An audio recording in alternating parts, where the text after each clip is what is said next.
What if an elevator could take you to a place that doesn't exist? That question has burned itself into my mind ever since that night, the night the building refused to let me leave. I was the last one in the office long past midnight, the fluorescent lights buzzing faintly above my cubicle like tired insects. I'd been buried under paperwork for weeks, and with quarterly reports due the next morning, I told myself I'd stay until the numbers balanced. Nobody works overtime at Carter Weiss voluntarily.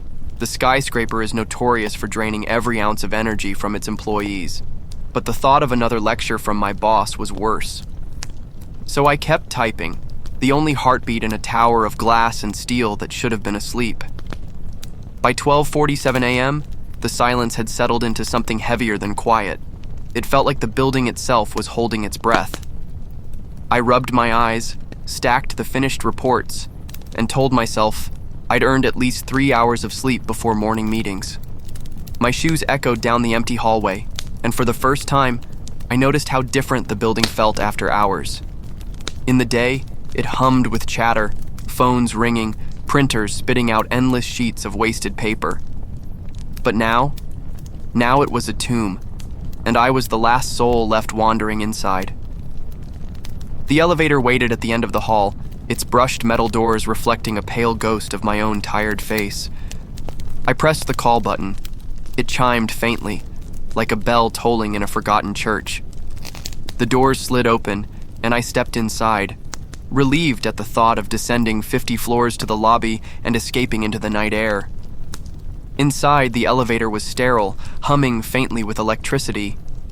I'd taken it thousands of times before, but that night the space felt smaller, like the walls leaned in when I wasn't looking. My reflection in the mirrored panel across from me looked distorted, stretched a fraction too tall, my smile a little too forced as I muttered, "Lobby, please," even though my finger was already pressing the button for floor 1. The doors shut with a soft thud, sealing me in. The elevator jolted, then began to descend. The numbers on the display blinked steadily. 50, 49, 48, 47. I leaned back against the wall, loosening my tie, letting fatigue seep through my bones. For a moment, everything was normal, until the elevator shuddered at floor 42 and stopped. I frowned. No one else was in the building. Why would it stop? The doors slid open with a sigh, revealing a floor that shouldn't have been there. At first, I thought it was just another office level, but the hallway outside was wrong, eerily wrong. The overhead lights flickered in a sickly rhythm, casting shadows that twitched and jittered across the walls. Desks were visible in the distance, but each one was occupied by someone slumped over their computer. I almost called out, thinking maybe I wasn't alone after all, but then I froze. They weren't moving.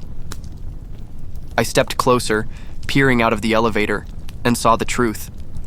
The people at the desks weren't working late. They weren't working at all. Their faces were pale, lips parted in silent screams, skin waxy and tight like mannequins left in the sun too long. Every single one of them sat perfectly still, their dead eyes locked onto their screens as if they'd been frozen mid-task. A chill clawed up my spine. I staggered backward into the elevator, my heart thundering.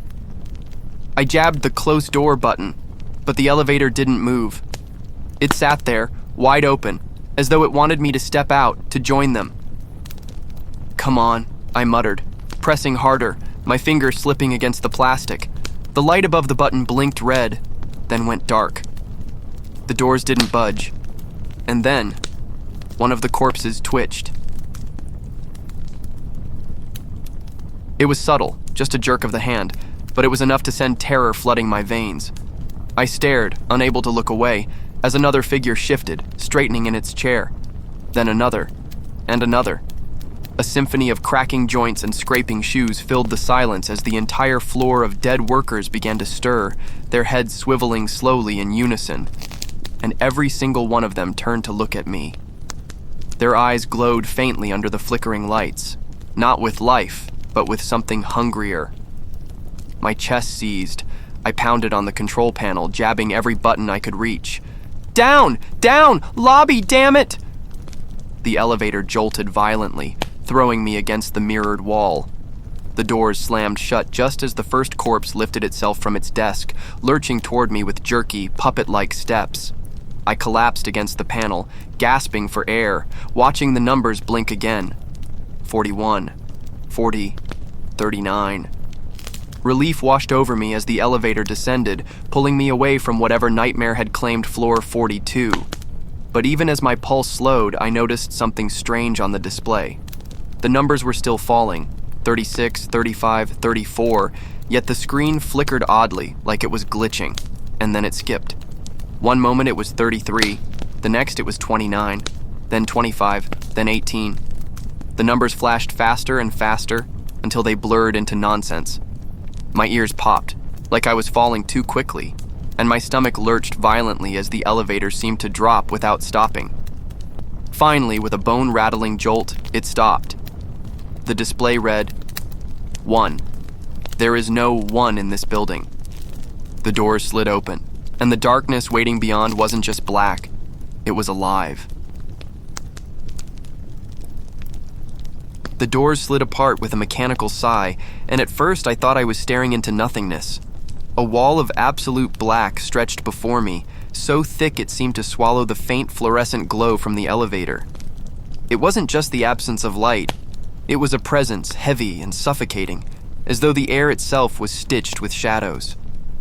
My gut twisted violently, warning me not to move, not to breathe, not to cross that threshold. I told myself I'd stay inside, that no job, no building, no circumstance could convince me to step into whatever abyss had appeared on level 1.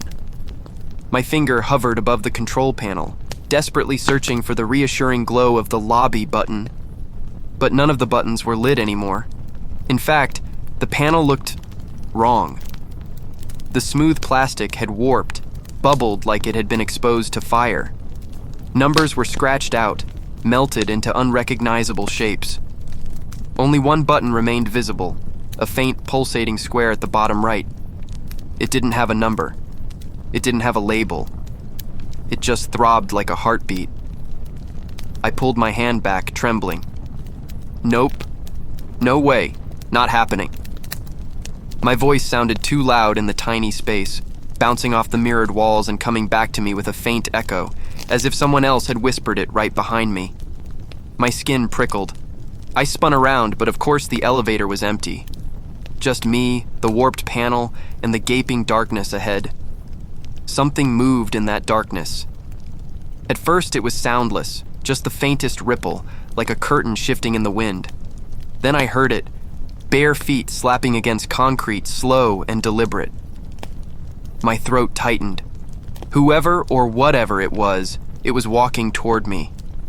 I leaned forward, squinting, and that's when I saw them. Eyes. Dozens of them. They floated in the void like pale lanterns, unblinking, all fixed on me. My breath caught in my chest as the shapes began to emerge, peeling themselves out of the black. They weren't people. Not exactly. Their limbs were too long, their torsos bent and crooked, as though broken bones had healed in the wrong places. Skin hung loosely from their frames, sagging and gray. Each one had a face stretched into an expression of silent anguish, their mouths gaping open but producing no sound. The only noise was the slap, slap, slap of their feet as they shuffled closer, closing the distance between us. I slammed my fists on the close door button, but the elevator didn't respond. The figures kept moving. Closer, closer. Their eyes gleamed brighter, their gaping mouths twitching like they were trying to form words they couldn't speak. My panic spiked to the point of nausea.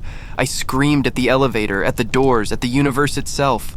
Close! Close, damn you! Close! The doors obeyed, not quickly, not smoothly, but with a slow, grinding groan as though resisting me. Inches at a time, the panels dragged together, just as the first of those figures reached the threshold. Its hand darted forward, pale and skeletal, slamming against the doorframe with a sound like snapping twigs. Its fingers curled in, inches from my face, just before the doors sealed shut with a metallic clang. Silence. I collapsed against the wall, every nerve in my body screaming. Sweat drenched my shirt, soaking into my collar.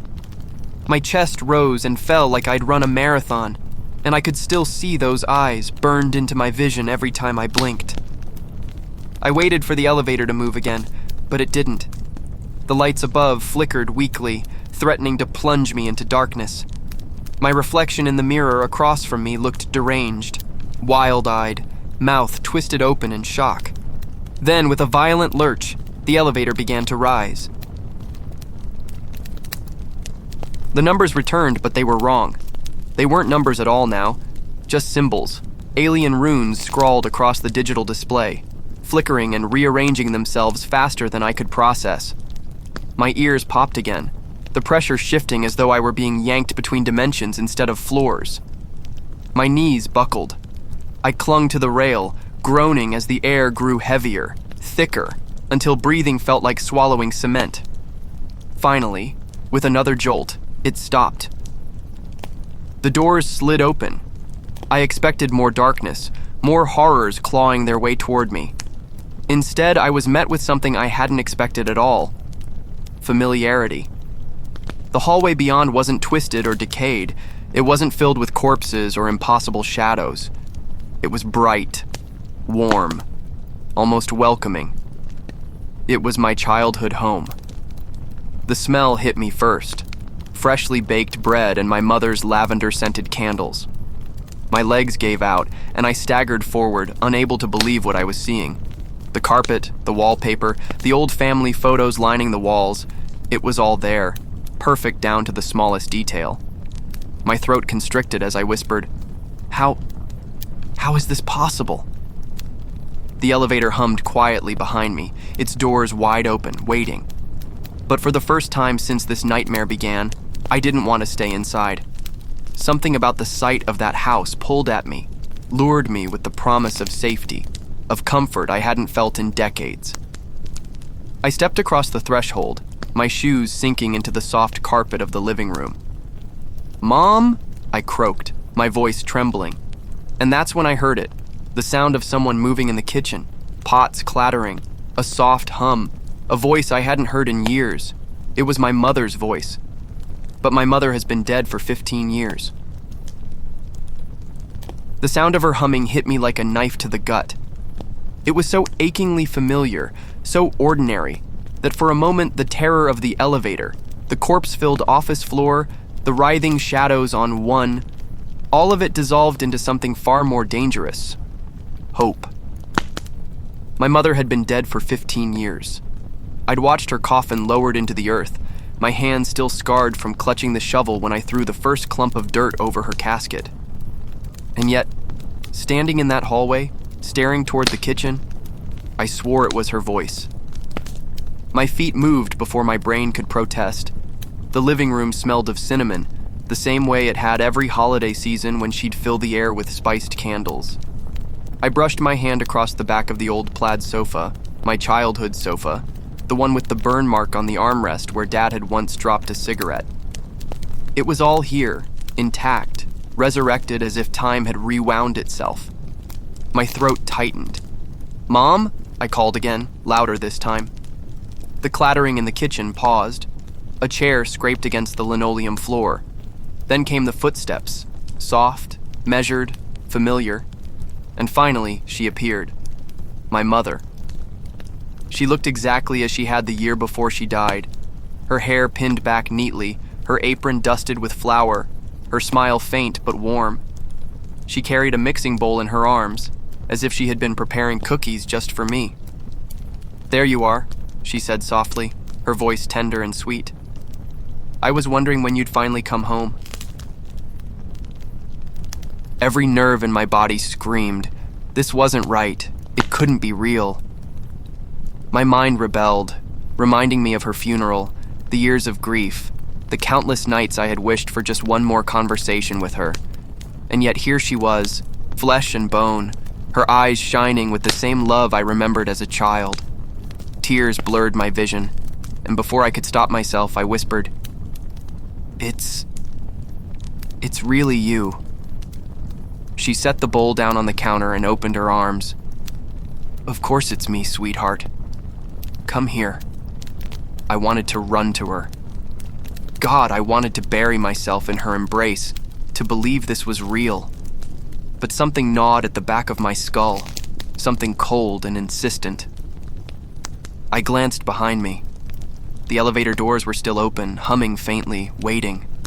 The mirrored panel inside reflected me standing in the hallway, but the reflection wasn't perfect. My mirrored self wasn't facing the same way. It was staring directly at me, shaking its head slowly, as if warning me. I froze. When I looked back, my mother's expression had shifted. Her smile was too wide now, stretching past the lines of her face, her teeth too sharp, glinting faintly in the kitchen light. "Don't you miss me?" she asked, her voice still melodic, but there was an undertone now. Something wet, something guttural, like a second voice hidden beneath her own. I stumbled back. "You're not her." Her head tilted, snapping to the side with an unnatural jerk. "But I know all her secrets," she whispered. "I know the songs she sang to you at night. I know the stories she told you when you couldn't sleep. I know the day you lied to her, the day you made her cry." My blood ran cold. She couldn't know that. Nobody could. I had been 12 years old, too ashamed to admit I'd broken my father's watch. My mother had cried, thinking she'd lost it forever, and I had never confessed. That memory was mine alone. Until now. "Stop," I hissed, backing toward the elevator. But she followed. Each step she took made the floor groan, the walls shudder. The photos on the wall rattled in their frames, faces blurring into grotesque smears of color. The air grew thicker, choking me with the scent of burnt sugar and rot. "You don't get to leave," she said, her voice deepening, layering over itself like a chorus of whispers. "You came home. Home is where you stay." Her arms stretched unnaturally, skin tearing at the seams of her apron, fingers elongating into claws that scraped the wallpaper as she reached for me. I bolted backward, hurling myself into the elevator just as the lights in the house went black. For a split second, her face was inches from mine, her jaw unhinged wider than any human's should, her breath rancid with the stench of decay. The doors slammed shut. The elevator lurched violently upward, nearly knocking me off my feet. I gasped for air, pressing myself into the corner, trembling uncontrollably. My heart thundered, each beat echoing in my ears like a war drum. I dared a glance at the mirrored wall again, and this time my reflection didn't move at all. It just stared at me with a hollow expression, lips curling into a slow, mocking smile. The numbers above flickered. 12, 15, 19, 24. Too fast, skipping entire sequences. My ears popped again, pressure crushing my skull. Finally, the elevator shuddered to a stop at floor 30. The doors opened, and I froze. It was my office, not the nightmare version I'd seen before, not some twisted mockery of home, just my regular office floor, brightly lit, clean, every desk neatly arranged. Relief flooded me, absurd and desperate. Maybe it had all been a hallucination. Maybe I'd fallen asleep at my desk and this was all just a cruel dream. Then I noticed something. Every desk had a photograph sitting on it. The same photograph. It was me. Not just me smiling for the camera, me sitting in that elevator, pale and trembling, staring directly into the lens. For a long moment, I just stood there in the doorway, the fluorescent hum of the office lights buzzing in my skull like static. It looked so ordinary. Rows of desks, stacks of files, computer monitors dark and lifeless. But the photographs? There had to be at least 40 desks, maybe more, and every single one of them had the same picture propped neatly on top. Me. It wasn't a professional headshot or some candid memory. No, it was too precise, too recent. It was me as I had been minutes ago, sitting in the corner of the elevator, tie loosened, face pale, fear carved into every line. My eyes in the photo stared out at me with the exact same hollow terror I felt in that moment. The angles, the lighting. It was impossible. These pictures couldn't exist. I swallowed hard, forcing myself to step into the room. My shoes thudded against the carpet, the sound swallowed by the heavy silence pressing down on everything. I moved closer to one of the desks, heart hammering as I picked up the frame. The photo was cold, like it had been printed seconds ago, the glass damp with condensation. I turned it over, expecting nothing on the back, but there was a date scrawled in ink, tonight's date. I dropped it instantly, the glass shattering against the floor, the sound unnaturally loud in the silence. My breath came fast, too fast, each inhale burning my lungs. I wanted to turn back, to retreat into the elevator and beg it to take me anywhere else. But something stopped me. Movement. A monitor flickered on across the room. Just one, then another, and another. Soon, every screen on the floor buzzed to life, glowing faintly in the dim air. I squinted, my pulse roaring in my ears. At first, the images were scrambled, just static and distortion. Then they cleared. It was live footage of me. One monitor showed me standing at the threshold of the office. Another caught me holding the photo in my hands. A third replayed me dropping it, glass scattering across the floor. Dozens of screens surrounded me, each one a different angle, different perspective. My every move was being recorded, observed, cataloged. I spun around, searching desperately for cameras. My eyes darted across the ceiling, the corners, the walls. Nothing. No security systems, no red blinking lights, no lenses. And yet every screen tracked me perfectly, updating with my movements in real time. "Who's doing this?" I demanded, my voice breaking as it bounced through the empty cubicles. "Who's watching me?" The screens all flickered at once. For a heartbeat, the image blurred, and then every single monitor showed the same thing. Not me, but a version of me. The man on the screens wore the same suit, the same loosened tie, but his skin was ashen, his eyes sunken, his lips curled into a grotesque grin. He sat inside the elevator, perfectly still, staring directly into the camera as though he could see through the screen and into my soul. I staggered back, colliding with the edge of a desk. My knees buckled, and I clutched at the surface to keep from falling. The man on the screens didn't move until I whispered, "What do you want from me?" Then in unison, every version of me leaned forward. Their mouths moved, slow and deliberate. "You," they said. The word rattled through the office, echoing from nowhere and everywhere all at once. The lights overhead flickered, buzzing violently. The photographs on the desks trembled, their frames shaking against the wood. My vision blurred with panic. I stumbled toward the elevator, desperate to escape, but the doors were closing, slowly, too slowly, as though something unseen was dragging them together. I bolted, sprinting down the aisle between desks, shoving frames to the ground as I went. The photos shattered, glass slicing into my palms, but I didn't stop. The screens hissed louder, static crackling, voices overlapping in a chorus of distorted whispers. "Don't leave, don't leave, don't leave." I dove into the elevator just as the doors sealed shut behind me. I collapsed against the wall, gasping for breath, blood trickling from the cuts on my hands. My reflection in the mirrored panel stared back at me, but it didn't mimic my movements. It stayed perfectly still, lips curled into that same cruel grin I'd seen on the screens. The elevator lurched, jolting me forward. This time it didn't rise or fall steadily. It shook violently, lights stuttering overhead as though the wiring was tearing itself apart. My ears popped again, harder this time, leaving me half deaf. The numbers above the door spun wildly, faster than my eyes could track. Then, without warning, it stopped. The silence that followed was unbearable. My pulse pounded in the void. I could hear my own ragged breathing, the drip of blood from my hands onto the floor. For a moment, I thought maybe the elevator had given up, that it would strand me here forever in this metal coffin. And then the doors opened. I blinked. At first, I didn't understand what I was seeing. The floor beyond wasn't an office, wasn't home, wasn't darkness. It was outside. A wide, open street stretched before me, lined with lampposts glowing faintly in the mist. Buildings loomed on either side, but their windows were black, lifeless.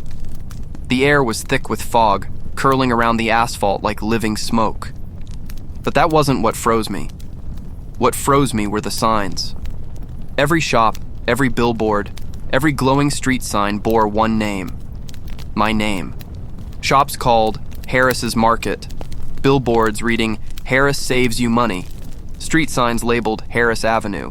Every single one blared the same message. The world outside belonged to me, or maybe it was me. And in the distance, beneath one broken streetlight, a figure stood perfectly still. A figure that looked exactly like me. For several long seconds, I couldn't move. I just stood there at the threshold, staring out into the fog-choked street. The air outside looked heavy, almost thick enough to touch. The lamps that lined the sidewalks hummed faintly, each one buzzing with a low electrical whine, but their light did little to cut through the mist. It felt wrong, like a stage set hastily thrown together to look like a city, but missing something vital. Too quiet, too still. And then there was that figure. I knew it was me. I didn't want to admit it, but there was no denying the slope of the shoulders, the way the hands hung limp at the sides, the sharpness of the jawline. He, or it, stood under the broken streetlight at the far end of the block, motionless. The fog swirled around him like it obeyed his presence. I should have stayed inside the elevator. I should have slammed the button panel, begged the machine to take me anywhere but here. But some force, quiet and irresistible, tugged me forward. The city outside seemed to lean closer, beckoning me. My feet moved without my permission, carrying me across the threshold. The moment I stepped out, the elevator doors slid shut behind me with a final, echoing clang. I spun around in panic, lunging toward the handleless steel, but it was gone. The whole structure, the doors, the panel, even the crack in the frame, had vanished. I stood before a blank brick wall, no evidence that an elevator had ever existed there. My chest tightened, the kind of fear that pushes claws into your ribs. I was trapped in a place that shouldn't exist. The fog shifted, curling tighter around me, pressing me forward. My footsteps echoed unnaturally loud against the pavement, like the street was hollow beneath me. I passed building after building, each one bearing my name. A grocery store with a neon sign, Harris's Fresh Produce. A bank etched with gold lettering, Harris Trust. Even the street signs seemed to whisper it. Harris Lane, Harris Boulevard, Harris Square. I tried to convince myself this was some hallucination, some nightmare spawned from stress and exhaustion. But the deeper I walked, the less it felt like a dream and more like a trap designed specifically for me. And all the while, that figure under the broken streetlight never moved. The closer I drew, the heavier the air became. My ears popped again, like I was descending into some terrible depth, though the ground beneath me stayed flat. My chest burned with every breath, each inhale thick with metallic tang, like the taste of blood. Finally, I was only a dozen feet away. The fog parted slightly, just enough for me to see his face. My stomach turned to stone. It was me, yes, but twisted. His skin was too pale, almost translucent, veins spiderwebbing faintly beneath the surface. His eyes were wrong, too wide, pupils blown out until they were pools of black swallowing the whites. And his mouth. God, his mouth. It stretched too far, corners pulling into a grin so wide it looked painful, splitting the skin. He didn't blink, didn't breathe, just grinned. I stopped, every muscle in my body screaming at me to run. "What are you?" I whispered, my voice hoarse in the thick air. The grin twitched, widened. His head tilted slightly, jerky, like a puppet whose strings had been yanked. And then, without opening his mouth, I heard his voice, my voice, inside my skull. "I am where the elevator was always taking you. The words weren't sound. They weren't thought. They were a presence, pressing cold against the inside of my head. My knees buckled, and I staggered back. "Why me?" I demanded, though my voice cracked on the last word. The figure tilted his head the other way, that awful smile never breaking. "Because you pressed the button." I wanted to scream, to deny it. But the truth was worse. I had pressed it. I'd stayed late at work, exhausted, and when I'd stepped into that elevator, I had pressed the button for the top floor. Only this wasn't the top floor. This was something else entirely. The figure took a step forward. The pavement beneath his shoes didn't echo. The sound was swallowed instantly, like the city itself bent around him. I stumbled back, heart slamming against my ribs, but the fog closed in tighter, choking the street, hemming me in. "Stay back," I croaked, though the words were empty. Another step, and another. He was only feet away now, the stench of rot and ozone radiating from his pale skin. His grin pulsed, almost stretching wider. He leaned close, his black pool eyes locking onto mine. My body froze, paralyzed by some unseen force. And then he whispered, not in my head this time, but with my voice, dripping from his lips like venom. "There's one more stop." Before I could react, before I could scream or run or even breathe, the ground beneath me cracked open. The street split apart, the fog pouring into the abyss below. I felt myself falling, dragged downward into the endless dark, his smile lingering above me like a brand seared into my vision. And as I fell, I realized something far worse than being trapped in the elevator. The elevator wasn't the prison. I was. The fall didn't feel like falling at all. It wasn't the sickening lurch of gravity pulling my stomach into my throat. It was slower, stranger, like being lowered on invisible strings into a bottomless void. My arms flailed, yet the air clung thick to my skin, muffling movement. The city above dissolved, swallowed by fog and darkness until the last thing I saw was that grinning double, leaning over the edge of the fractured street. His mouth was still stretched far too wide, lips curled in grotesque satisfaction. His silhouette lingered until even that bled into black. And then I was alone. The silence was suffocating. Not silence like a quiet room, but the kind that presses into your skull, that makes your own heartbeat sound intrusive, foreign. I tried to cry out, to scream, to demand answers, but my voice vanished the second it left my lips, devoured by the darkness. I don't know how long I drifted. Minutes, hours, maybe days. There was no sense of time here, no sense of direction, only that slow, steady descent. My thoughts spiraled, looping over themselves, gnawing at the same desperate question. Why me? Eventually, faint vibrations rippled through the void, like distant thunder rolling across a horizon I couldn't see. My descent slowed, the oppressive air pressing heavier against me until I realized I wasn't drifting anymore. I was standing. My shoes touched ground, solid, cold, unforgiving. When I opened my eyes, had they been closed? I was no longer in the void. The elevator doors stood before me, but these weren't the doors I remembered. They weren't polished steel with little scratches along the frame, the kind you'd see in any corporate high-rise. These were tall, heavy black iron things, carved with symbols that pulsed faintly, glowing red like embers buried deep in coal. The air reeked of smoke and rust. I didn't move. I couldn't.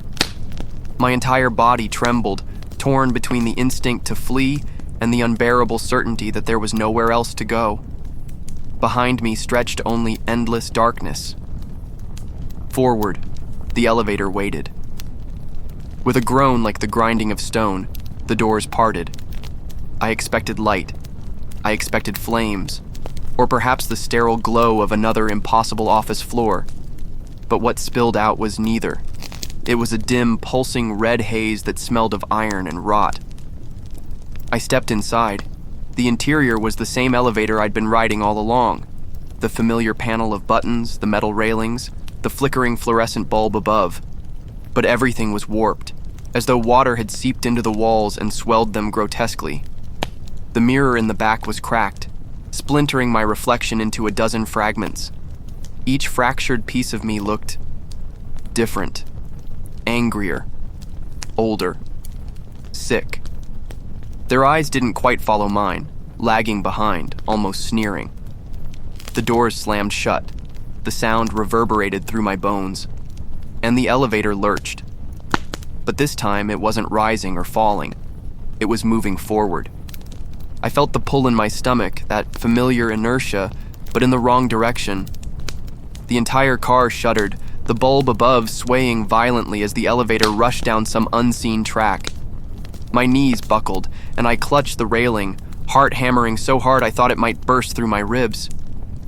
The panel of buttons glowed faintly, but all the numbers were gone. Every floor had been replaced by a single pulsing symbol, the same one that had been etched into the iron doors. It flickered, not with electricity, but with something alive.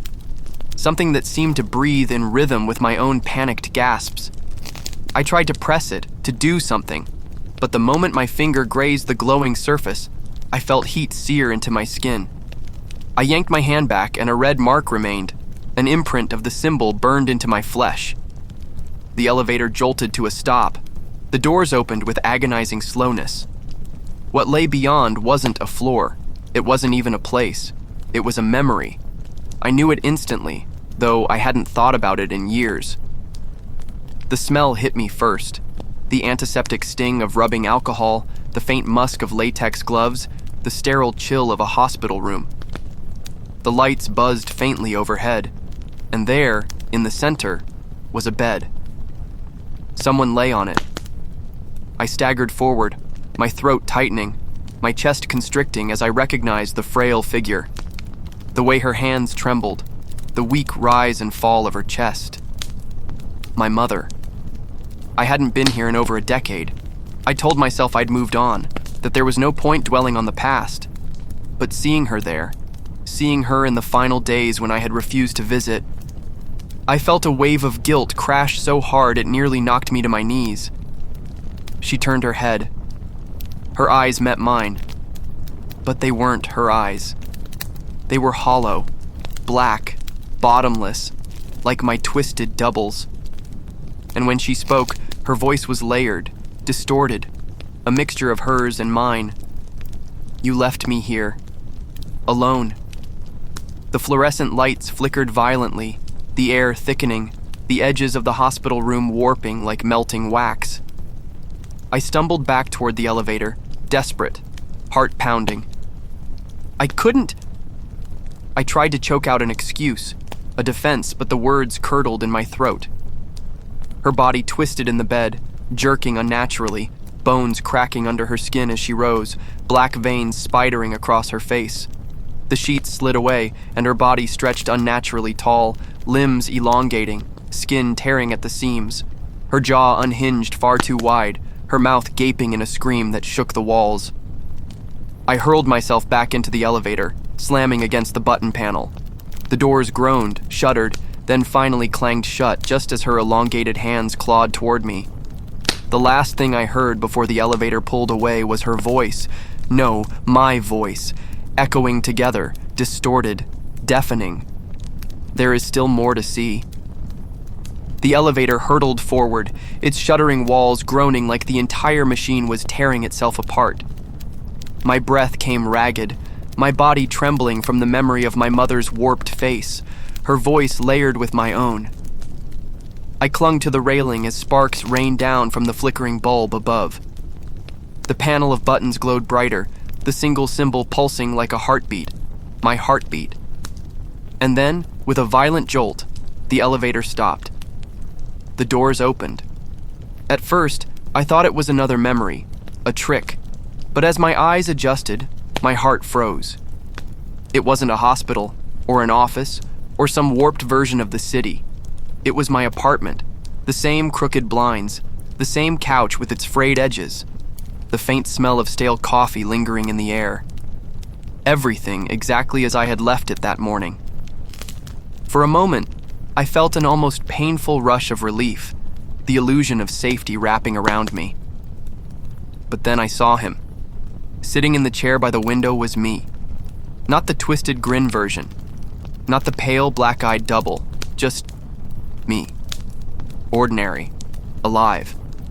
Staring at me with the kind of calm that felt infinitely more terrifying than any grotesque distortion. He didn't move. He didn't blink. He just watched as I stumbled out of the elevator, my knees weak, my mind fracturing. "Why are you doing this?" I rasped. "What the hell are you?" He tilted his head slightly, his expression unreadable. And then he spoke, my exact voice, but steady, controlled, as though he had been rehearsing this moment. "I'm the man you pretend not to be." The words sliced through me. "You pressed the button," he continued, rising slowly from the chair. "You wanted the top floor, you wanted more. Power, success, escape. But the elevator doesn't take you where you want to go. It takes you where you deserve to go."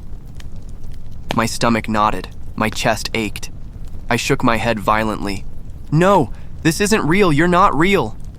But he stepped closer, and as he did, the apartment around us flickered, glitching like a corrupted video file. For a split second, the walls peeled away to reveal darkness, and beneath the floorboards, shapes writhed, dozens of pale, skeletal hands clawing upward, reaching. The sound of nails scraping wood shrieked in my ears before the illusion snapped back to normal. "You've buried things," he whispered. "Things you've done. Things you refuse to face. The elevator knows." Memories surged. The night I ignored my mother's calls, convincing myself I was too busy to visit. The colleague I sabotaged, quietly twisting numbers in a report to make them look incompetent, just to secure my promotion. The lies I told, the bridges I burned, the small cruelties I pretended never happened. Each one flickered through my mind, projected on the walls of my apartment like a reel of film. I stumbled backward, shaking my head.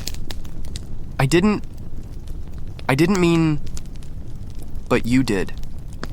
His eyes bored into mine. And the elevator only comes for people like us. The realization struck me like ice water down my spine.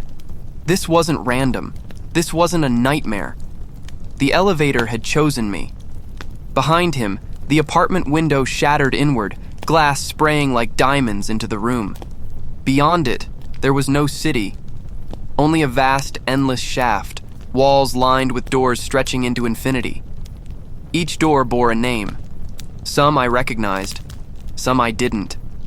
All waiting, all pulsing faintly with that same red symbol. "The top floor isn't up there," he said, pointing toward the abyss.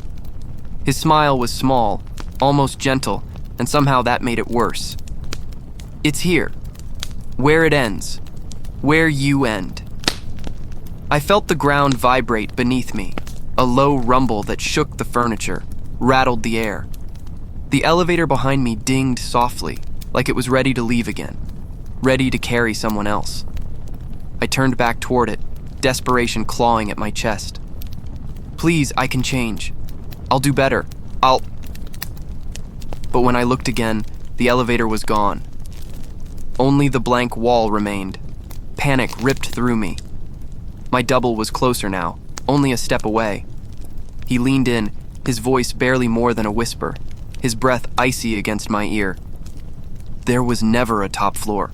There was only this, the place that doesn't exist until you make it real. My vision blurred. The walls of the apartment warped, stretching, twisting, collapsing inward. The floor split open, revealing the abyss again, the skeletal hands clawing upward, waiting. My double placed a hand on my chest, and I realized with horror that I couldn't feel my own heartbeat anymore. "You've reached your stop," he said. And then he shoved me. I fell, the hands grabbing, pulling, dragging me into the abyss. My screams vanished into the black as the world above sealed shut like it had never existed at all. For one final instant, just before the darkness consumed me, I heard the ding of the elevator, the doors sliding open, welcoming its next passenger.